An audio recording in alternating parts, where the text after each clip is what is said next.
Come on, guys. It's Tuesday the 5th, and usually don't come out here during the week too often anyways. And but I was excited to see whether or not that new stator, three-phase stator, would fit in place of the single-phase stator. And I also got some Pinky, the bike I call Pinky. It's a 300EX with a Chinese engine on it. Clutch stuff and new shocks, front shocks for the lt230. Today is 109 and 74 degrees Fahrenheit, 24 degrees Celsius, and we're charging it 4.5 amps. Oh, and I'd like to add this metering charge controller device has been in here for almost a month.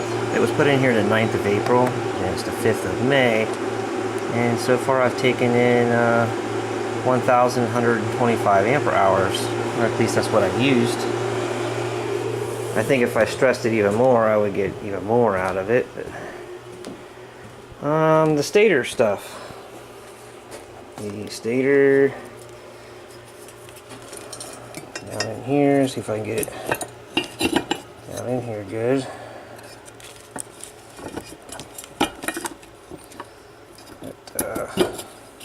See if I can get a flashlight down in there. A little bit too much light. But anyways, it does all the bolt pattern. It does match up, so it fits down in there. And I already had this thing down in here. It's hard to get back out. And it sucks it down in there pretty good. It also fits down in the flywheel. So as long as the amount of magnets that's in here, you know, and the amount of coils that's here doesn't have a problem, my three-phase thing just might work. So the only way to find out is to put it all on a bike and see if it works.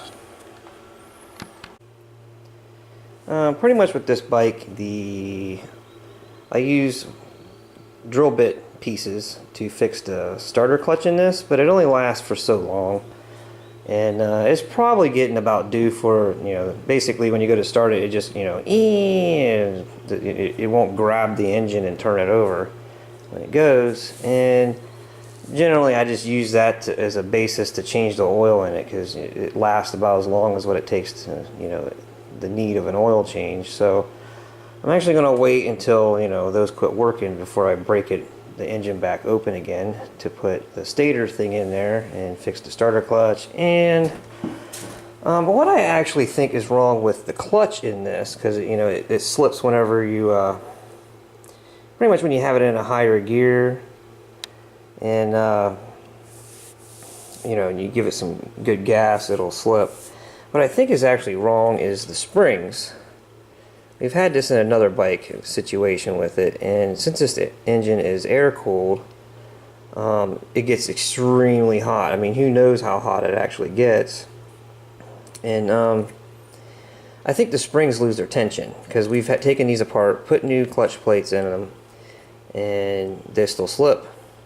So I don't think that the clutch is actually bad. This is a brand new clutch.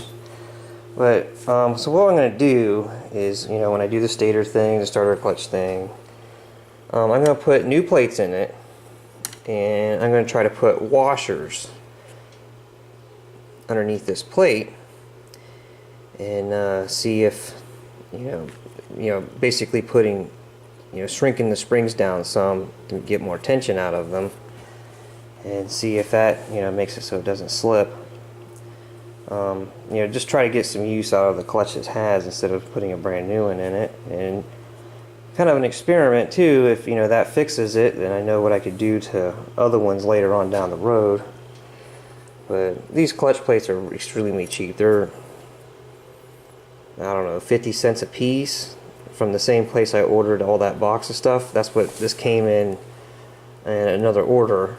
And I mentioned all that entire box of stuff came from a place called motopartsdealer.com. you have to buy $100 at least, but if you buy $200 worth of stuff, it's free shipping. So you're best off to buy $200 worth of stuff. I don't order from them very much because I like to, you know, at least get stuff I need. You know, I don't like just like this right here is kind of an extra part. I guess if the clutch fix on this doesn't work, then I can, you know, put this one in, but I really don't like just buying extra stuff just to sit around and may not ever get used. But I do have, you know, this engine here, and then I have one I'm putting together for the lt230. A little bit on the lt230. This is the engine I plan on putting in it. I need to buy a valve spring compressor because I want to put new valve seals in that head. Probably re-ring the engine, check out the piston and stuff, make sure it's all good. Sometimes these things get melted. Don't know anything about this engine. I bought it off of eBay for a couple $100. These engines sell for about $600 or $700 new. They're good little engines. I have lots and lots of hours on the one. This engine here has just been a parts engine, but I would like to try to put it together, and one of the things I ordered in that last box of parts was this rocker assembly, which I had to steal out of this. And probably whenever I actually tear this one apart, I'll go through the hardware and stuff that it has, because this right here's hardware is just in my big buckets of hardware, and see if I can go through and find everything that actually needs to put this together, because it's a good little, you know, with a few parts that it's missing, you know, it would make a good little engine. But there was nothing wrong with it when I tore it apart. It's just we had a 150 version of this engine on another bike that I sold, but the rocker assembly got torched in it, so I scavenged these out of it. But the lt230, I ordered some new shocks, and they're not here yet, but I'm going to edit it into this video and a little bit about the shocks on it. And I bought, basically, you know, when I redo a bike, I want it to look nice when it's first put together, repainted. I take apart every little thing. I even go through the trouble of painting all the hardware. And I don't want something on there that looks like crap. And I repainted the rear shock, took it all apart and repainted the rear shock.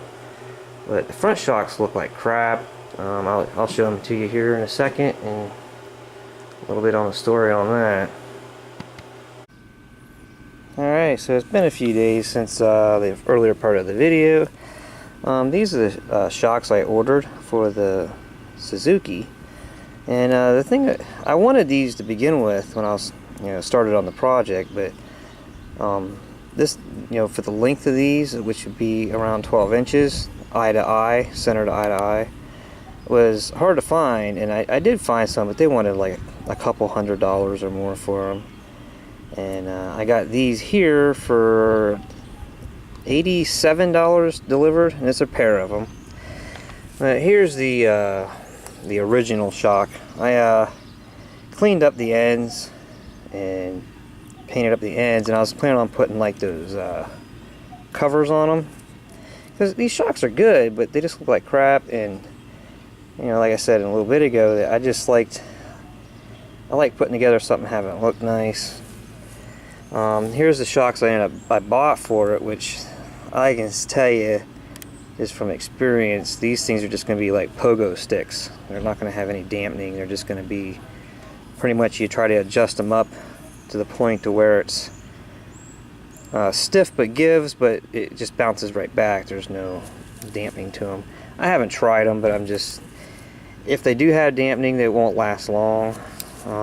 These here, they're cheap, and I've had some good luck with, there's different names you find on them, but you can tell just by the casting of the top and that it's, no matter what name is on it, is, you know, probably made by the same place. Sometimes I've seen where they're put on a situation where they have there's too much leverage, you know, the wheel's too far out or whatever, and they're not strong enough, but I think these will work for this. And you do have a good amount of adjustment. I know the further down adjustment you give on the spring, the less dampening there is. You can gain back some dampening by letting out pressure out of here.